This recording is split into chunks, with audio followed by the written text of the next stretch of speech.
Hi, my friends in pickles. My name is Sarah, Pearls of Wisdom and Food on both Facebook and YouTube.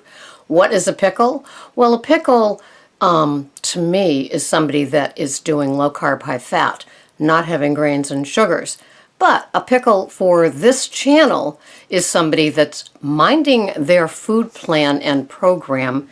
They have goals, they work towards them, they track, they drink their water, they make adjustments, they give up things, they aren't caving to temptation, and all the like. So I have a question for you today. Don't I usually? Maybe not. Do your expectations of weight loss, of body transformation, of food transforming sort of a food plan that is just body transforming as well as mind transforming, does your effort equal the expectations that you have? Or are you just ho-hum mindlessly slapping together your food for the day and thinking that these near darn perfect expectations are going to come true because you want them? You realize, I hope, that it takes so much work to lose weight. The longer you've been dabbling with all of these metabolic altering food plans, changing them up, caving in and having all the naughty no-nos for decades, if you're like me, they take a toll on your body. And I don't know how long it takes to get back into where your body is responding in a healthy way and you are going to be okay and you will lose weight. For some of us, it's very, very slow going. Very. And for others, if they've been doing a whole lot of damage and suddenly they start following a food program that's relatively healthy and restricted from some of the things, you may dump a lot of that water weight because your cells, everything is waterlogged inside of you. And so it's called faux fat. Isn't that fascinating? And I learned that, excuse me,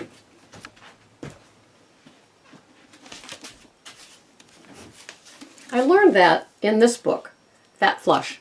And the faux fat are all your waterlogged cells, because when you have a high carb diet, for every bite you take of that carb, it stores a couple or three bites or gulps of water. And so that initial weight loss that you have when you join a program, and maybe it is even low carb, high fat, where you give up the grains and the sugars and all the refined processed foods, or a modified version such as Weight Watchers Smart Points, where you can still have your cake and eat it too, as long as you track it, your body is going to dump some of that excess water.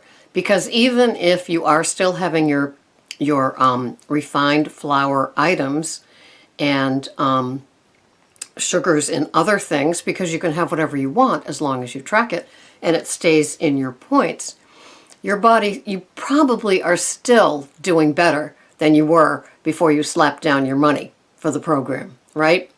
And so the expectation is that you're going to have a little bit of a whoosh at the beginning, and then once the water part is gone, because it's not the fat that you're losing, it's the water initially, because the carbs have been keeping you kind of filled with, water, and you're kind of sluggish and lethargic and low energy. But as soon as you eliminate either all of those carbs or, you've cut back an awful lot, then the weight loss and the fat loss can begin in earnest. And so it takes a lot of effort. It takes a lot of work for your expectations. And expectations, that some of them say, aim for a 5-pound loss. Say to yourself, I'm going to lose 5 pounds by Christmas, 5 pounds by New Year's, 10 pounds by Valentine's Day, but keep your expectations low. Not so they're easily discarded, but so you have something to work towards. Because say you decide you want to lose those 5 pounds, and you're either doing a program at home or you're going to a structured meeting where you get the official weigh-in. And so you say, I want to lose 5 pounds. Well, what do I have to do to lose those 5 pounds? And I've talked to you about those 3 peskies that I've got that I'd like to drop. So what am I doing? Well, I'm definitely lowering my carbs, even my unrefined veggie carbs. So I'm being very, very mindful of what it is that I'm eating. And I've lowered, and so once, you start doing that, I've lowered my fat a little bit. And they say fat doesn't cause fat, but it's just that whole process, because I want to have, just this week I'm doing it a couple 100 calories less per day than I was before. And so with that comes some restrictions. Am I going to bed hungry? No. If I'm switching from like pork and beef to chicken, maybe I'll even have some wild salmon later on this week. Chicken and salmon aren't my favorites, but I realize that there is some sacrifice.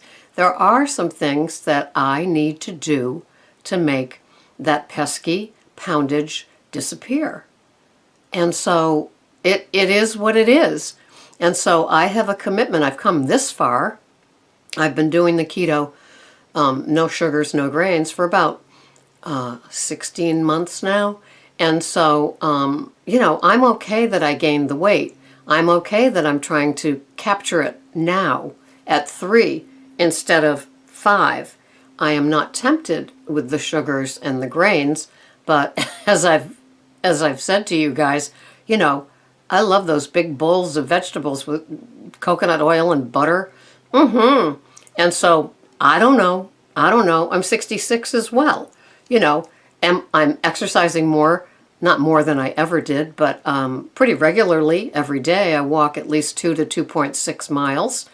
And 5 or 6 days a week, I do Pilates for 20 to 40 minutes. So maybe I'm toning up and it weighs more. I don't know. Not questioning it. My clothes still fit the same. It's just the number, that number. And so my dear friend, my dear pickle friend said, because you've seen a lower number, then you set yourself up. And so I want to go back to that lower number, right? And so that's what I'm aiming to see if I can shift it. Today I weighed 3 days after the last weigh-in, and I'm a pound less. Is it fat loss? I don't think so. I just think that it's just the fluctuations of an older woman's body. And so I'm doing what I can with what I put in my mouth, being mindful. My last meal of the day is usually pretty much always ended by 5 p.m. And so I don't eat another thing until the next day after 10:30. And so I have all that time with only a bulletproof coffee. And like today, I'm having some chai tea. I have to go to a training. So I'm going to have some chai tea with some coconut almond milk blended into it. And that will be my treat. And then I've packed my regular type of lunch that I will have because I'm hungry at 10:30 and the training goes till who knows when. And going till 12:30, I'll be eating somebody's arm, and I don't want to do that. That's just not socially acceptable. So, is your effort into your food plan equal to the expectations that you have? We cannot sleepwalk through a food plan. And the older you are, the more acceptance I have to have about my body and what it's going to do. I know when I'm feeling sluggish. I know when I'm mentally hungry and not physically hungry. I've been paying so much attention, especially since I entered no sugars, no grains, because it was a whole new world for me. Why? Because sugars and grains and lots of fruit were part of my life, and now it's not. So, check yourself out. What are your expectations, and are your efforts every day. Not just from 3 to 6 in the afternoon, but every day do you put in the effort that you need for the expectations? Are you willing to sacrifice something that may not be high in points, may not be high in sugar, may not be high in carbohydrates, but it still could be a little bit triggering to your body? And without it, there's a little bit of a cleanness. If you told me I'd be drinking black kombucha tea a couple of months ago, I'd say you're nuts. But I have that instead of popping something into my mouth that might be legal with a low-carb, high-fat diet, but is it really necessary? And the distraction of having a nice hot cup of tea filled with antioxidants is like a new thing for me, and I'm okay with it, and it works. Anyway, look at your expectations, look at your efforts, and try to make them equal. And be willing to be willing, because that's when the magic can happen. Thanks so much for watching. This has been Sarah, Pearls of Wisdom in Food. Thanks.